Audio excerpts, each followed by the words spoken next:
Здравствуйте, в эфире новости. Коротко о главных событиях.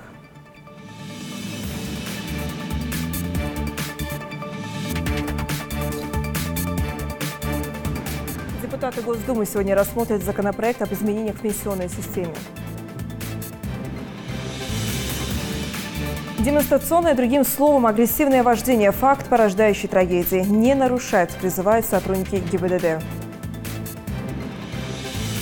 На один чемпионат станет больше. Проводимый в Ингушетии ежегодный фестиваль бейсджамперов изменит статус.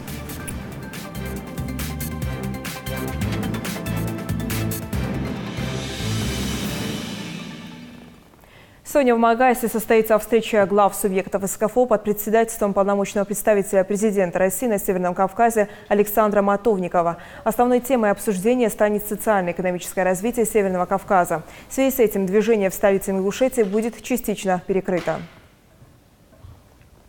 Это традиционное ежегодное заседание Совета. В этом году он проходит у нас в Магасе. Ожидается прибытие сюда всех глав субъектов Северокавказского региона. Ожидается приезд министра по делам Северного Кавказа. Вопросы довольно широкого плана, касающиеся развития, социально-экономического развития Северокавказского округа по многим направлениям. Конечно, люди обеспокоены тем вопросом, что так или иначе вопрос по границе с Чеченской Республикой. Да, этот вопрос на повестке дня есть. На эту тему, значит, представители чеченской стороны, представители нашей стороны занимались, рассматривали этот вопрос. Есть некоторые, значит, проектные, значит, варианты соглашения по этому поводу. И руководство республики исходит прежде всего из того, что все-таки, кто бы что ни говорил и кто бы как это ни оценивал, чеченские, ингушские народы – это братские народы, имеющие единую многовековую историю, имеющие многие, так скажем, родственные связи и в беде, и в более благоприятных условиях. И к другим темам. В центре внимания депутатов Госдумы сегодня работа над изменением пенсионной системы. В Думе к этому моменту уже приняли проект о предоставлении выходного дня для диспансеризации. Поправки к законопроекту по совершенствованию пенсионной системы, внесенные президентом ко второму чтению. Оно же и основное. Рассмотрят также одну из самых чувствительных тем – возраст выхода женщин на пенсию 60 лет вместо 63. Многодетным матерям дадут право на досрочный выход на заслуженный отдых. Вводится понятие предпенсионного возраста 5 лет. Для поддержки такой категории граждан будут введены программы переквалификации и поддержки. Депутаты уже одобрили поправки в Уголовный кодекс, ужесточающие ответственность работодателей за увольнение граждан предпенсионного возраста. Также предпенсионерам обязаны предоставлять 2 дня на бесплатную диспансеризацию с сохранением зарплаты каждый год. С 1 января предполагается начать выплаты 25% надбавки к фиксированной выплате страховой пенсии для неработающих пенсионеров, живущих в селе со стажем не менее 30 лет в сельском хозяйстве. И еще депутаты рассмотрят документ о ратификации 102-й конвенции Международной организации труда о минимальных нормах соцобеспечения. Это, по словам экспертов, нацелено на повышение уровня жизни пенсионеров. Агрессивное вождение на дороге – самая частая причина ДТП. Такое опасное поведение для многих водителей уже превратилось в привычный стиль вождения. Противостоят этой практике сотрудники ГИБДД и словом, и штрафом воздействуют на нарушителей. Светлана Томова продолжит тему.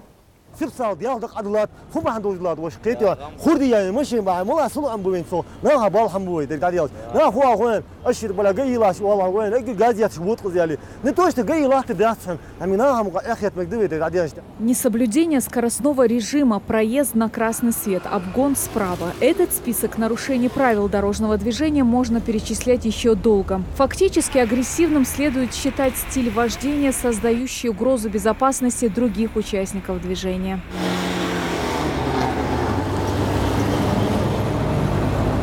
Ситуация на дорогах Ингушетии оставляет желать лучшего. Несмотря на усиленную работу инспекторов ГИБДД и дополнительную установку камер видеофиксации, лихачей не становится меньше. Большинство мы сталкиваемся с нарушениями правил дорожного движения. Это выезд на полустречное движение, превышение установленной скорости. Несмотря мы проводим рейдовые мероприятия, профилактические мероприятия разного характера и предупреждение водителей, чтобы нарушали эти правила дорожного движения. Сколько у нас в республике погибает водители, и так и пассажиры, и пешеходы, и какие нарушения приводят к тяжким последствиям. Несмотря на проводим мероприятия, все равно водители нарушают эти правила дорожного движения. Вот этот водитель сегодня совершил серьезное нарушение, за что и был остановлен. В салоне его автомобиля находился несовершеннолетний пассажир без соответствующего удерживающего кресла. А по закону это недопустимо. Сотрудники ГИБДД предупредили владельца машины о последствиях столь беспечного поведения.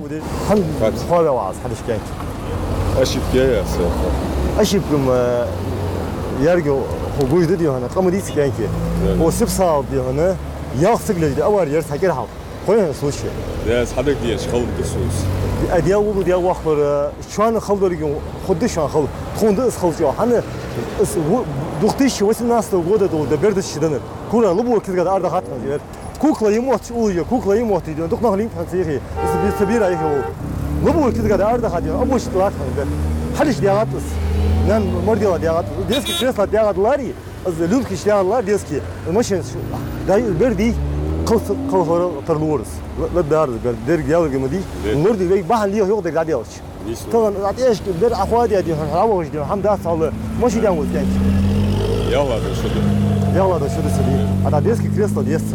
В центре Назрани, где практически всегда бывает большое скопление автомобилей, чаще происходят различные нарушения. Вот и эти водители считают, что имеют право выезжать за стоп-линию перед светофорами. Заслуженный штраф с камер видеофиксации они уже получили. Но и без профилактической беседы сотрудники ГИБДД их не отпускают.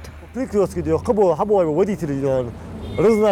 мир, мы должны знак светофора. Вот так на Уощанде, на Хозенбош, Хабоша. 1500 рублей штраф тиртахат. А 1500 рублей дахеш лёгусая. Представители ГИБДД бьют тревогу. Они призывают местных жителей не становиться равнодушными свидетелями нарушителей правил дорожного движения. Хотелось бы обратиться к нашему населению для того, чтобы они не были равнодушными к нарушениям правил дорожного движения со стороны таких видов лиц, которые у нас сегодня позволяют дрифты, позволяют нарушать грубые правила дорожного движения, игнорируют права окружающих, игнорируют права водителей, игнорируют права пешеходов. Хотелось бы, чтобы они сообщали о видах нарушения по телефону доверия 55 4099, для того, чтобы мы смогли среагировать и наказать данных водителей. Каждый год в ГИБДД подводят ужасающую статистику ДТП со смертельным исходом, и количество погибших людей не становится меньше. С января текущего года на территории республики зарегистрировано 156 дорожно-транспортных происшествий, в которых 274 человека получили ранения различной степени тяжести. Погибло 44. Среди них 2 несовершеннолетних детей. Уважаемые водители, прежде чем сесть за руль своего автомобиля и превысить скорость, подумайте, что вы отвечаете не только за свою жизнь, но и жизнь других людей. Светлана Томова, Рахман Цуров. Новости 24. В Ингушетии в этом году благоустроит свыше 20 дворовых территорий и отремонтирует 5 многоквартирных домов. Общий объем финансирования мероприятия в 2018 году составил более 100 миллионов рублей. По данным регионального Минстроя, за счет региональной программы капремонта в текущем году проводится ремонт в 5 многоквартирных домах общей площадью 21 тысяча квадратных метров. На эти цели предполагается направить более 16 миллионов рублей. Напомним, что в 2017 году по госзаказу ведомством велось строительство 21 объекта по 6 федеральным целевым программам с общим лимитом финансирования почти 2 миллиарда рублей. Введен в эксплуатацию 31 объект, где создано более 1000 новых рабочих мест.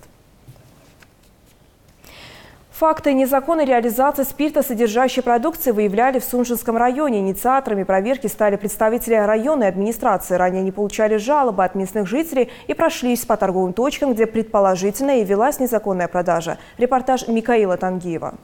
Вы должны предъявить, чтобы мы лицезрели ваши документы. Просто есть буква закона. Есть буква закона, которой надо следовать. Нет, ну нам ничего приносить не надо. У вас документы в наличии должны быть. Судя по реакции продавцов, гостей в этом придорожном кафе явно не ждали. И на то, как оказалось, были свои причины. Витрины здесь буквально забиты всевозможной алкогольной продукцией без документов на реализацию. Кое-какие бумаги все же нашлись и по запросу инспекторов были предоставлены. Правда, в них нашли много несоответствий. Эта недвижимость в целом находится на территории Сунжского муниципального района. Разрешение на строительство и разрешение на ввод в эксплуатацию на эти здания мы не давали. Нет, мы не давали. В этом же здании расположены и помещения для клиентов, куда также наведались участники инспекционной комиссии. Здесь их ждал неприятный сюрприз. Завидев камеру съемочной группы, отдыхающие начали бурно возмущаться и даже рукоприкладствовать.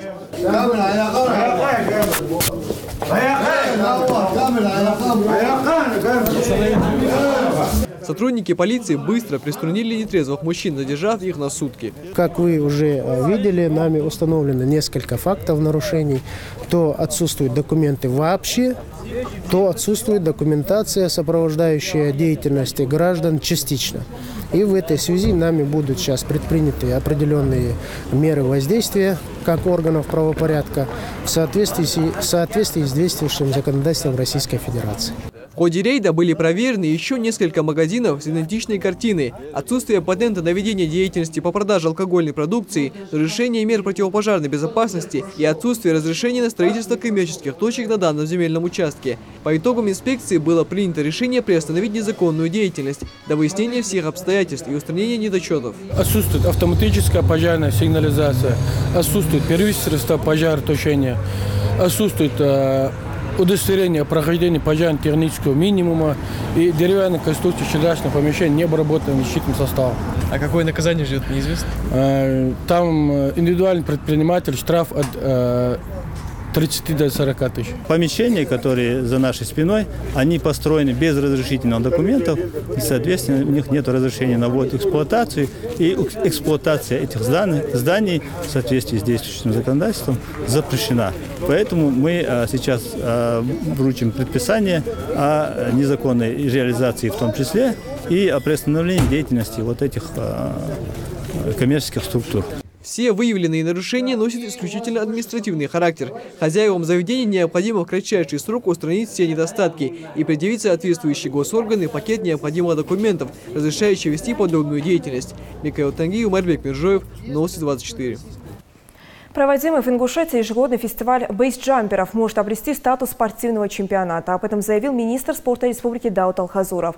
В этом году фестиваль, посвященный памяти трехкратного чемпиона России по парашютному спорту, известного на весь мир бейсджампера Глеба Воеводина, длился 5 дней. В нем участвовали спортсмены из Москвы, Мурманской, Кировской, Рязанской, Московской областей и других регионов страны. Они совершили прыжки в горном районе республики и впервые прыгнули со смотровой площадки башни Согласия в Магасе. Как рассказали в региональном Минспорта, в ближайшем будущем фестиваль может перерасти в спортивные состязания на самые лучшие и точные прыжки. Пока это просто красивое зрелище, где нет победителей и проигравших.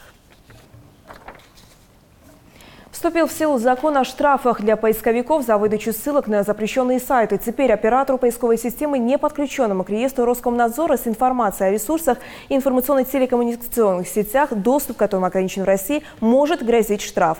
Для юридических лиц от 500 тысяч до 700 тысяч рублей, для должностных лиц от 30 тысяч до 50 тысяч рублей. Такие же штрафы предусмотрены в случае, если оператор поисковика не прекратил выдачу по запросам пользователей ссылок на сайты, доступ к которым ограничен согласно действующему законодательству или по решению Мосгорсуда, а также на их зеркала. За выполнением закона следит Роскомнадзор. Я напомню, сегодня в Магасе состоится встреча глав субъектов СКФО под председательством полномочного представителя президента России на Северном Кавказе Александра Матовникова. Основной темой обсуждения станет социально-экономическое развитие Северного Кавказа. В связи с этим движение в столице Ингушетии будет частично перекрыто.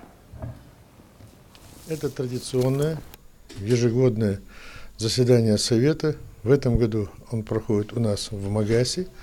Ожидается прибытие сюда всех глав субъектов Северокавказского региона. ожидается приезд министра по делам Северного Кавказа. Вопросы довольно широкого плана, касающиеся развития, социально-экономического развития Северокавказского округа по многим направлениям.